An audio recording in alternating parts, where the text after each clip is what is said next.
Ningejua nisingekubali lifti, ningejipandia zangu mwendo kasi. Sasa hivi ningekuwa nimeshafika posta. Aisee, nimepoteza sana. Jamani, leo nitafika saa ngapi ofisini mimi? Hii foleni. Mtaalamu, hebu tafuta nafasi uingie kwenye barabara mwendo kasi tuwahi. Tumekaa sana hapa. Sawa mkuu, ila wenyewe dati wanazuia magari yasiokuwa mwendo kasi kupita. Wewe nisikilize mimi. Mimi ni kiongozi, kwani wao nijui? Sawa mkuu. Toka bwana. Wamezoea sana. Yaani kiongozi ndo anakuwa kinara wa kuvunja sheria. Hii si hatari jamani?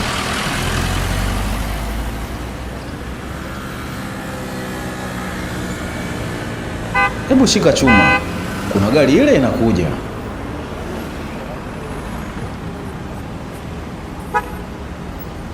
Shida nini? Amoi namba hapo mbele.